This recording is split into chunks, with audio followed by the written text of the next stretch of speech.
This is going to be a little off. I think I bumped the cart before, but I can talk through it. I think it's okay. So thanks for the intro. I didn't know that David wanted my job, so probably start doing some more work. I like to think of myself as like an experiential artist, but I think that's kind of a lofty, that's more of an aspiration than an actuality. So I find myself kind of in this funny space between architecture and design. I work for a gigantic architecture firm.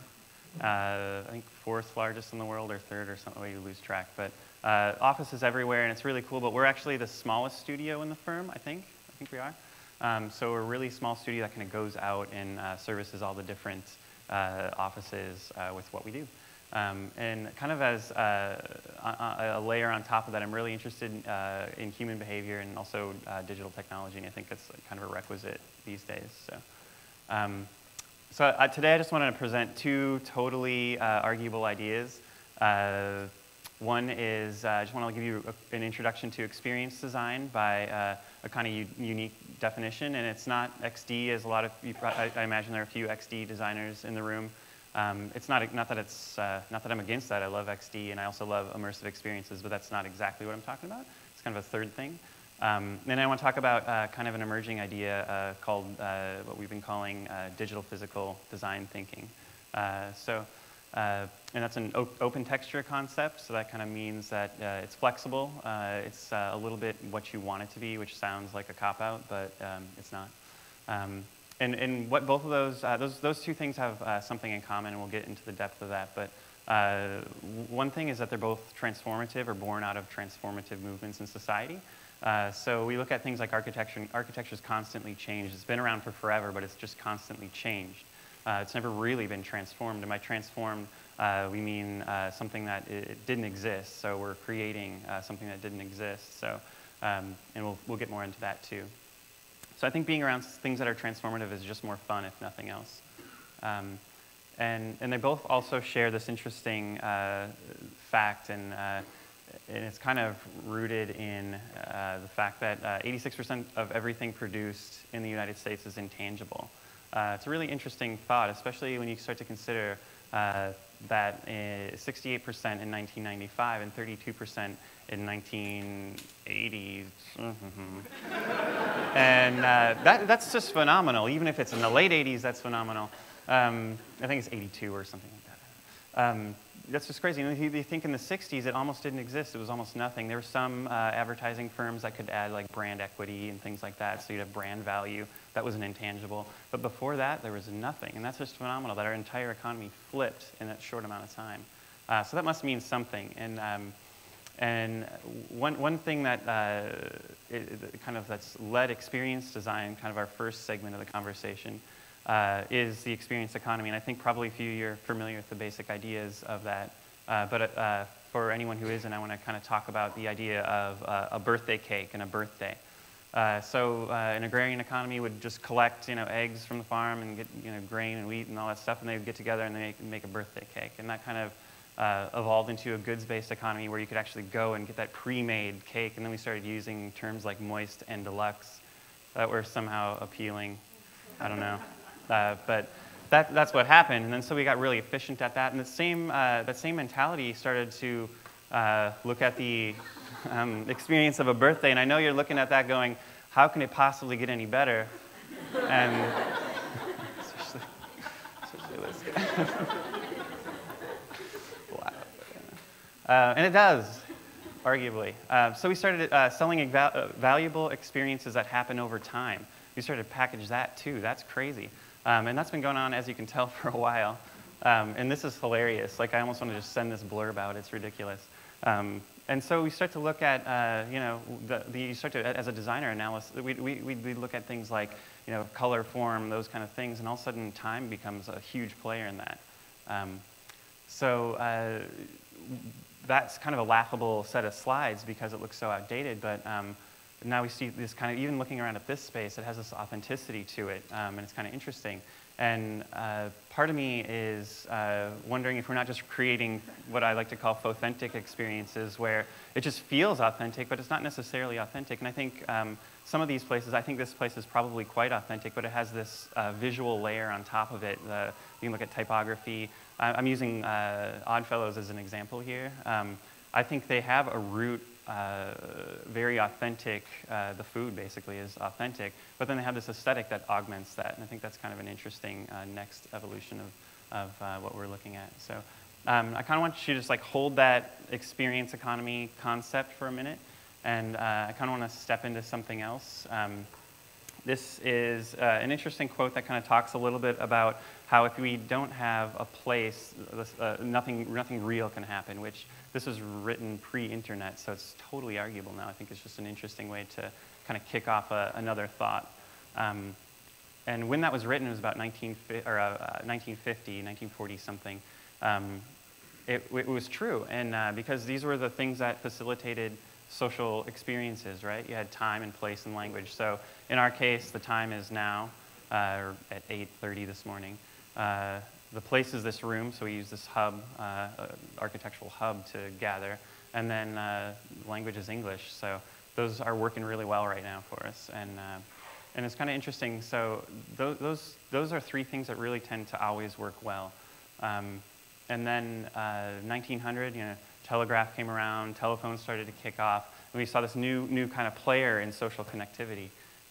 And that grew like insanely fast, probably faster or as fast as experience economy, and those are obviously tied to, and the value of intangibles, all kind of related. And so we get these kind of four almost equal players. Even in this room, if you add why you're here today, I'm almost positive none of it's from an initial personal connection.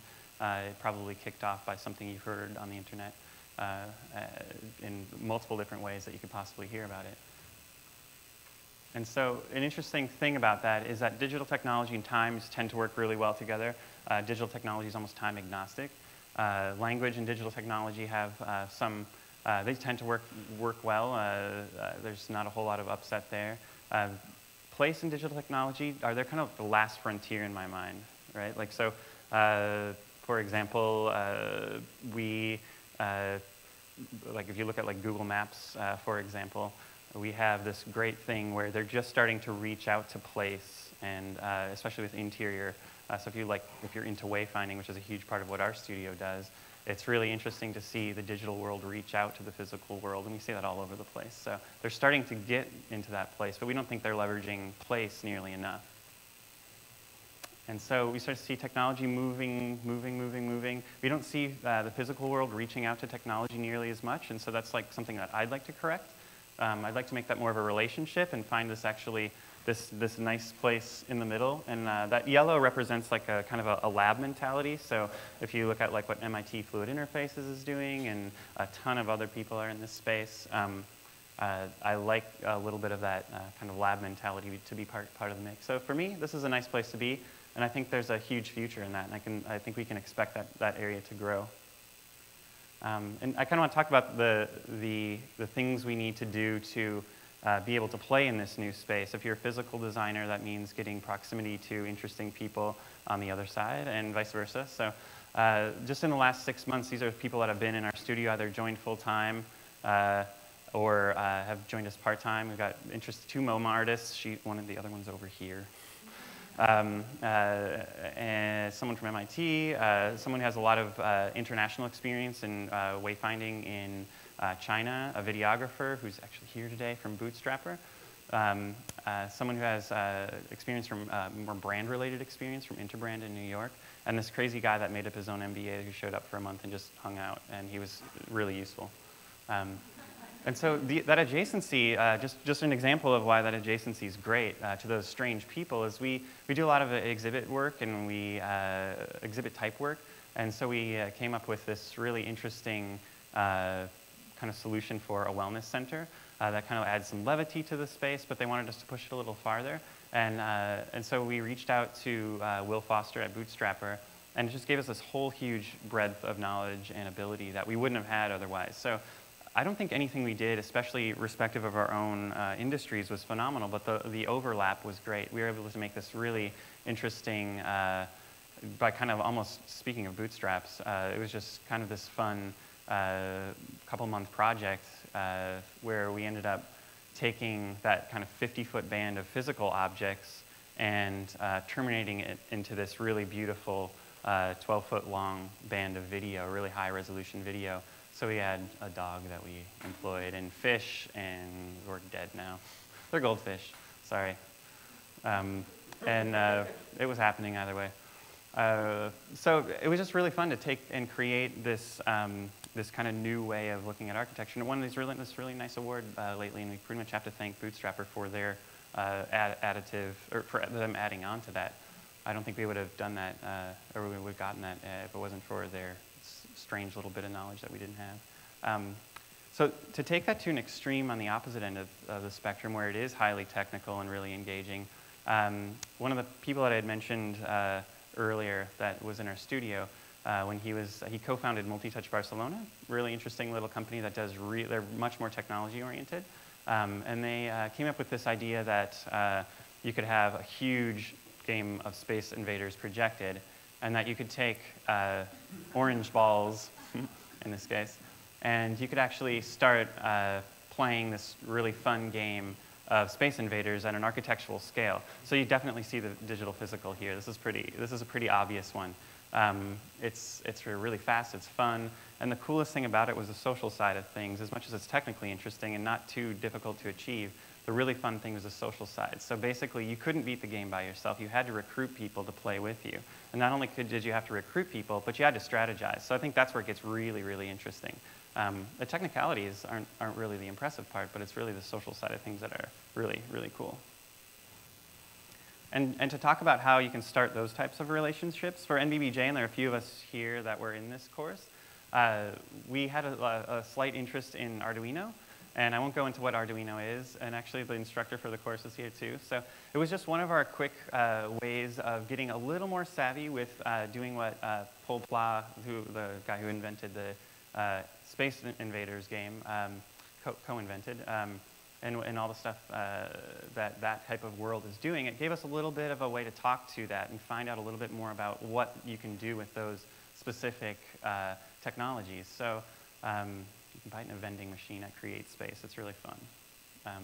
So we had this quick class, and now we know a little bit more about that. And now we can go out to people that we're working with and partners, and we can find that overlap, because we talk a lot about not abutting, but overlapping skills, because we think that's where the really good stuff happens. Kind of going out and contracting where there's that disconnect. Not that you can't contract, we do. But when there's that disconnect, there's a lot of failure, and it's not as successful as it otherwise could be. We've definitely seen that. So maybe it's the lesson is get some salt in some areas that you're interested on the opposite side that you're on. Another good example, or a fun example of more experiential design, was a 2-week exercise that we did with the Itcher Design Museum in Poitiers, France, or outside of Poitiers. And we were asked to look at how the arrival process was. So there's an architectural tour that you take, and it's this beautiful farm. And you kind of get there, and you arrive, and it's sort of like, all right, well, you're staying in this room, and here's your, the bathrooms are over there. And it was a little lackluster, and it certainly didn't leverage all that it could, especially in this unique space with these unique characters from all over the world. There's people from anywhere you could picture. So we thought we'd start to create a space and more of an experience that actually was not relatable by anybody, and therefore creating something that everyone could relate on together. And so we used a little bit of gamification, a little bit of memory creation, and it was a really simple exercise. We just, there's a digital component to this too, but we're just talking about the physical side. We collected some secrets, things people were willing to give away, but were a little quirky and just a little personal. And then we put them in balloons, and then we handed out toothpicks, and we just kind of gave everyone 5 minutes to run around and get as many secrets as you could. So it was just crazy, and it was kind of raining out, and there's a castle, so it was a really surreal situation. Like they're all over there. But yeah, and it was fun because the umbrellas were part of the rain thing, and just kind of all worked, and it was, I think everyone had a ton of fun. There was your classic winner, so tall guy, Bob. Yeah. couldn't get him. He tied his balloon to some people have tied their balloons to the umbrellas and kept them high. But kind of fun to see what people strategize on. But there are tons of projects that in the last few years, I'm happy to say, and like proud to be part of the teams that worked on this sort of thing, where that kind of digital physical thinking was applied, and they weren't necessarily immersive experiences. We don't think those are the rich places, the most rich place to play always. It's more the passive interactive things. It's more kind of nurturing spaces in a sense too. So tons of in some cases, a project with Hornell Anderson, more immersive. They've got a killer digital group over there, and I think that's a company that really gets it. And so some app creation, some other experimental projects, cones you can listen to, blindfolding people. So what I want to kind of leave you with was if you circled, I'm guessing everyone's screwed around with their name tags. I'm already seeing some. And I think that's a good thing. I was kind of hoping this crowd would. But one thing, if you do lean toward the digital side in your practice, consider how time impacts that experience. A lot of times when I'm doing more digitally focused design, I forget about time and what it's like to sit in front of that experience. Ask yourself if what you're creating is worthwhile. I think that's a huge thing. Digital tends to be much faster, especially online digital. Actually ask yourself, what you're doing, is it worthwhile? Is it going to contribute to someone's life? I think it's an interesting thing. And almost completely related, just wonder if your effort is going to satisfy the memories. Are they going to look back and say, that was really worthwhile? Does it need to be this deep emotional thing every time? Probably not, but just make sure it's not regrettable. And I think you can think on their behalf a lot of times. And if you tend to be more on the physical side, like most of the architects here, definitely examine the digital physical space. It's really an interesting place to play. It's not going away. I think we can all safely say that.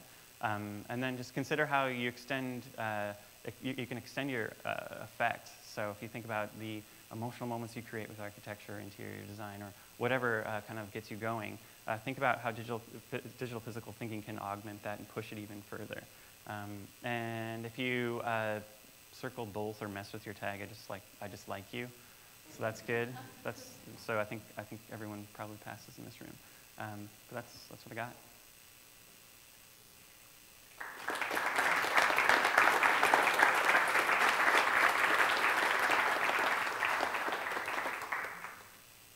So do we have questions, thoughts, arguments,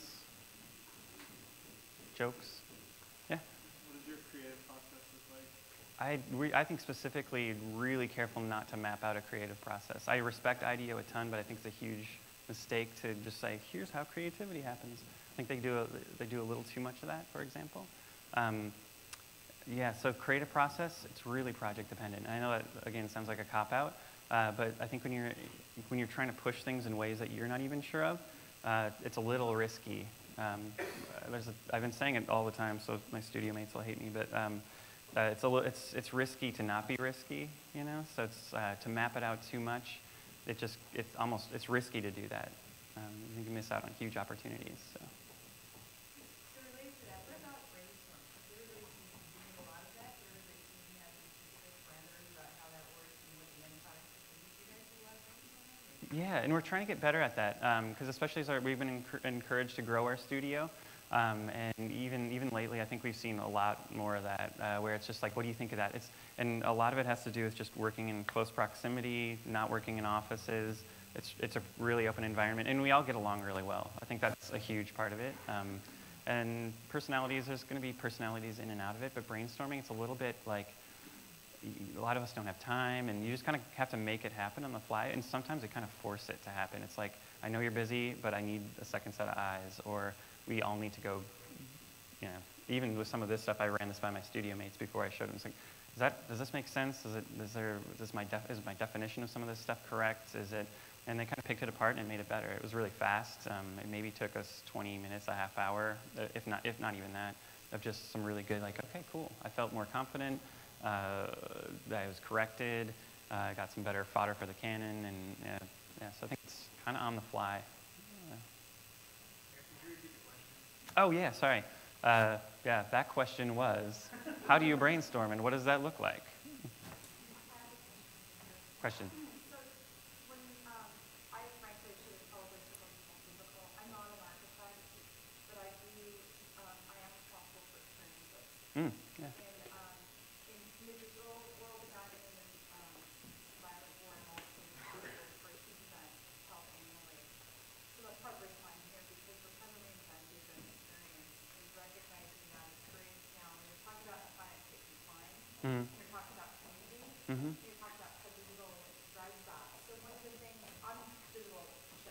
All right. for a long time, but now I'm in this environment where I need to think about how can we take a digital thing Yeah. that can live ongoing, but then we have this massive event that happens once a year in Ramsey City.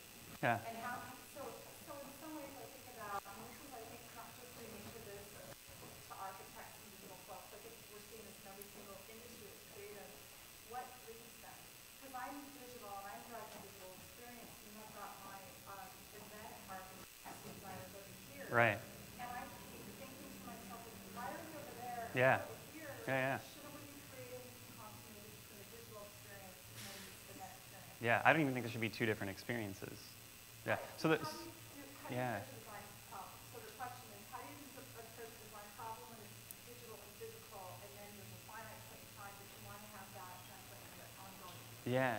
No, that's a great question. So the idea is you're creating this event, and you've got some people focused on the digital and some people focused on the physical, and there's a disconnect overall. I think one of the biggest things is to get people enthused at the same point.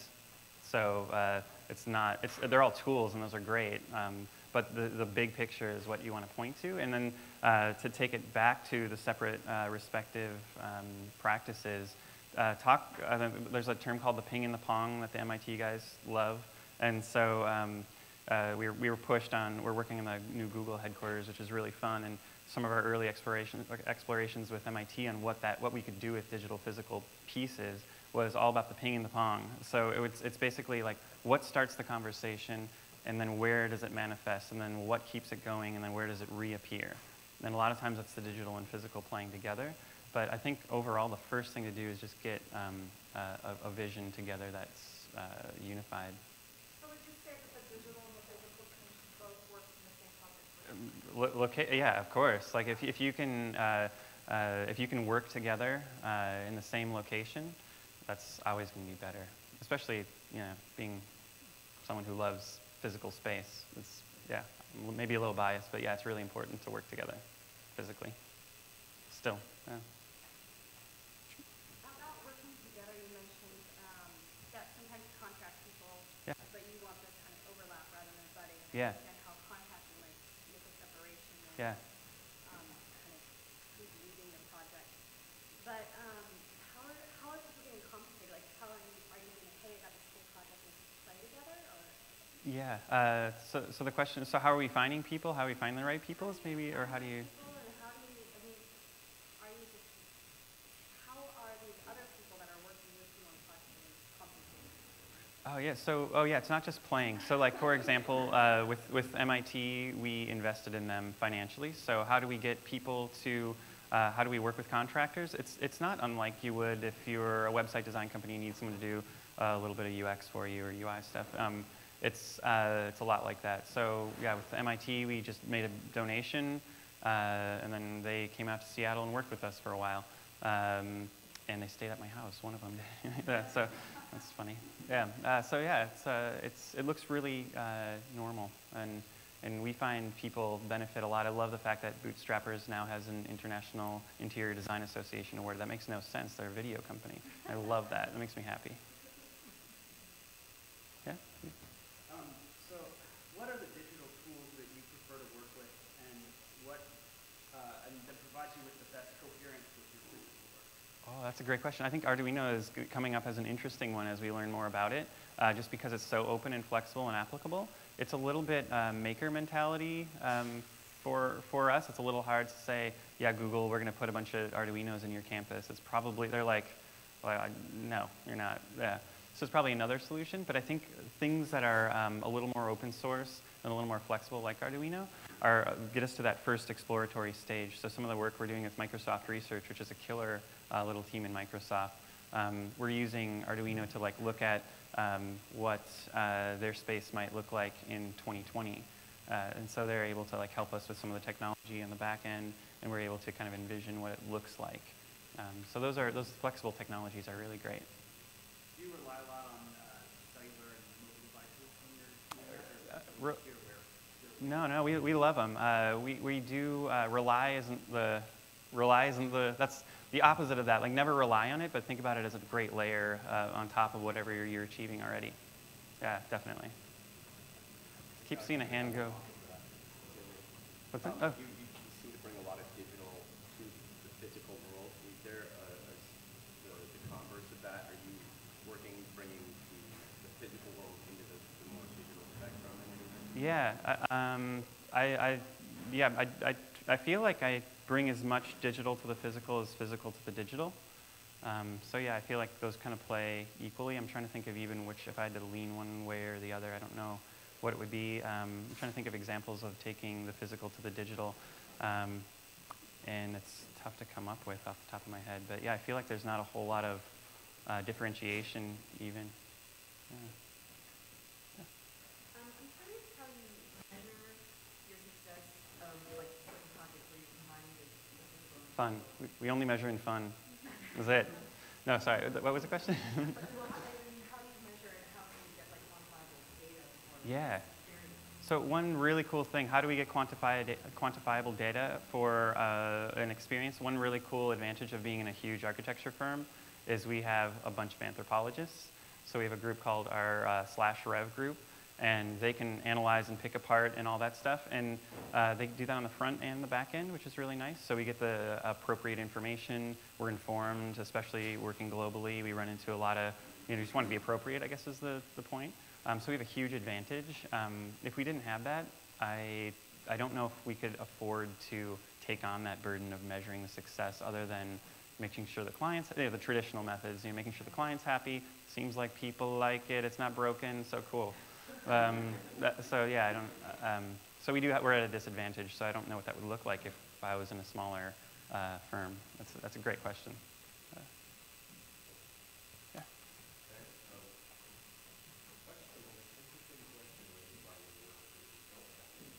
Oh, that's a great that one. Man, that's a great question. What is the question? Thank you. What is the most frequent question raised, most interesting question raised by the people I work with that I can't answer? I think a lot of people are like, oh, you like digital stuff and the future, and they expect some sort of projection that's accurate. And I don't pretend, we do what does healthcare look like in 2040? It's decentralized, and there's some stuff you can bank on. But I think people want packaged answers for stuff about what, the next 4 years looks like. And it's really tough to do because we illustrated early on some of the rapid growth and change, unprecedented rapid growth and change that we all know about.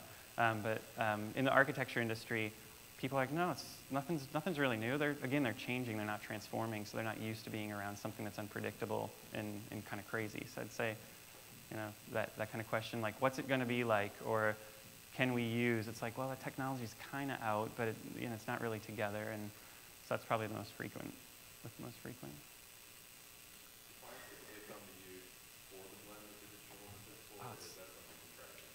That's a super good question. So do clients come to us for this combination of digital physical thinking? Almost never. That's kind of the interesting thing. What happens a lot of times that we're seeing lately especially is as we start to grow our portfolio over the last few years, they see that in the portfolio when you go to present a huge architectural project like to Google or we're doing Amazon headquarters too, and a ton of work for a bunch of interesting people. We put it in front of them, and they're kind of like, okay, the pretty pictures are all aligning. We like these things we see, but we don't really necessarily pitch that as a practice. We just got out of a 2-day charrette earlier this week that talked about exactly what you're talking about, leveraging this as a design expertise. And we're in a great position to do that, and we're getting all the support in the world from the architects, especially now that it's winning awards, and they see profitability as a crazy one. Our studio is one of the most profitable in the firm. And they're like, what's going on with that? And it's yeah. So yeah, I think that's, we're going to see a ton of that. Since we did that 2-day charrette, I've gotten a call from every major market, because we had all the Asian offices in, and all the European, or London office, and New York. And so all of a sudden it's today I've got a whole slew of meetings just so it sounds like what you're doing is profitable and cool. So we're going to start moving more to the front of that, which is really fun for us.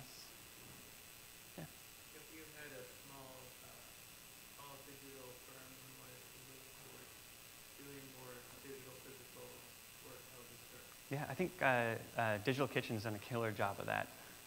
They started with their client base and said, hey, we can kind of do more of this stuff, but they didn't have a portfolio to do it.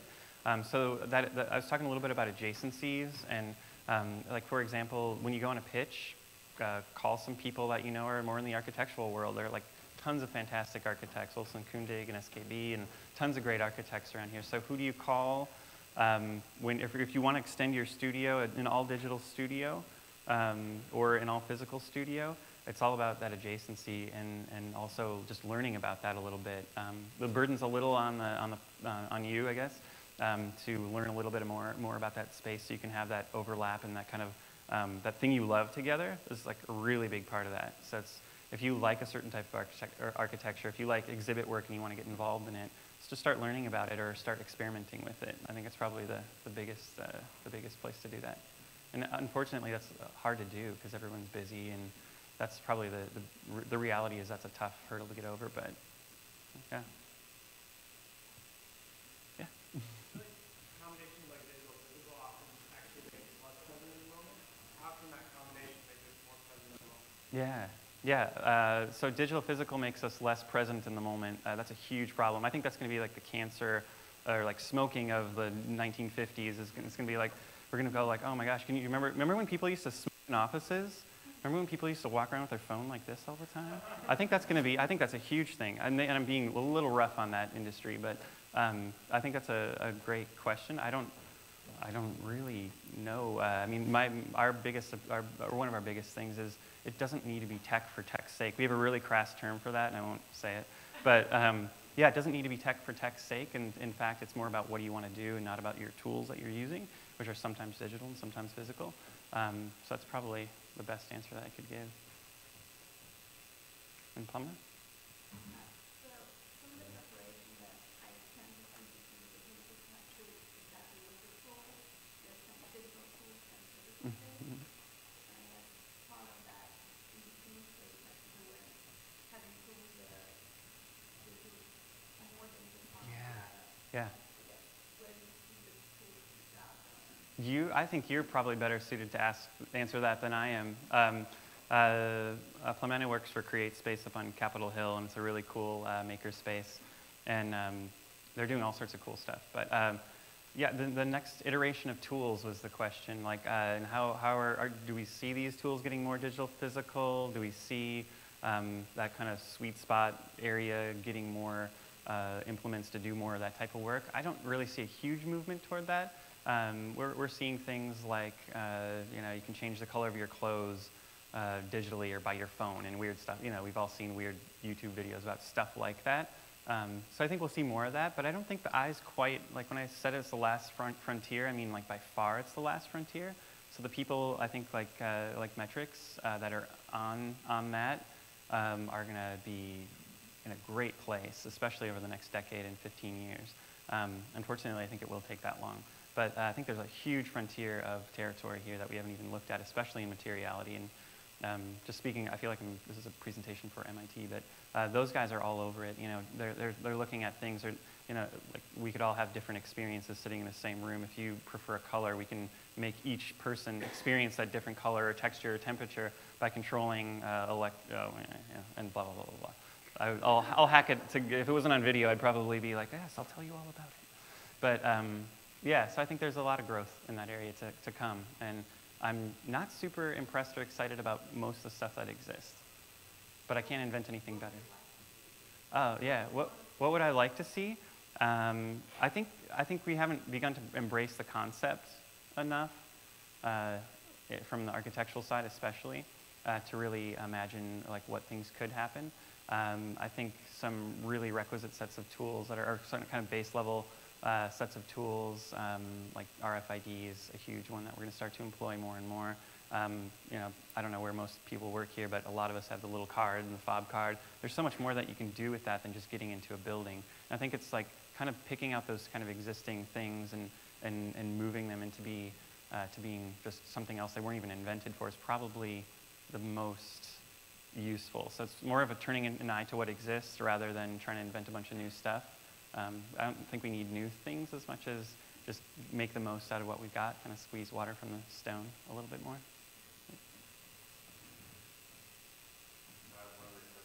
Well, one other in the back, sorry. I was going to say, do you feel like the old rules of architecture still apply for the physical space? Oh man, I'm gonna get in trouble if I answer that honestly. I think they do. I think a ton of them do. I think there's something to be said about a consistent practice that's been around since humanity.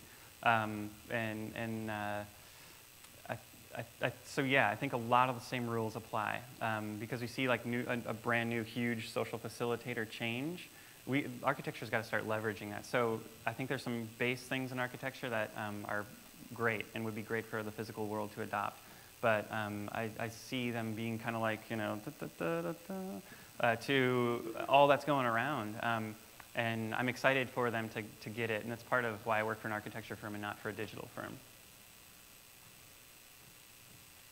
Sort of a semantic question, but what would you say to detractors of experience design that say experiences can't be designed because it's too personal and therefore not going to intentionally control?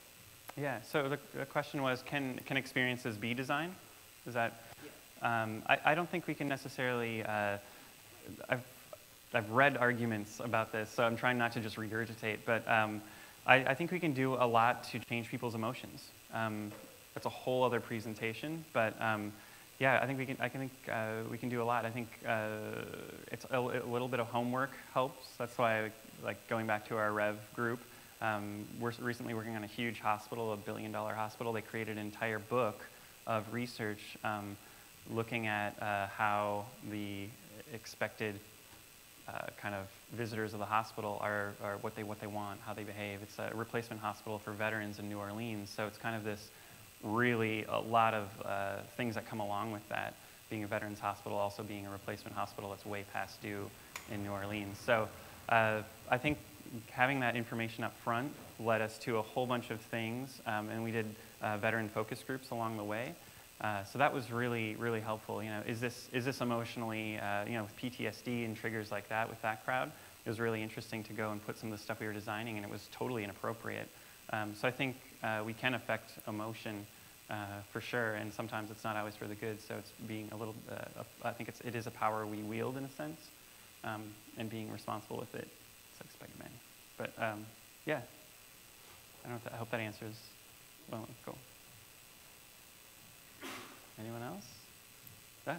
What's your dream project? Oh, dream project? You will laugh at me, but I feel like I'm kind of working on, my dream project is, so I'm working on a project, like Google is great. That's like a super fun, from a designer standpoint, killer project.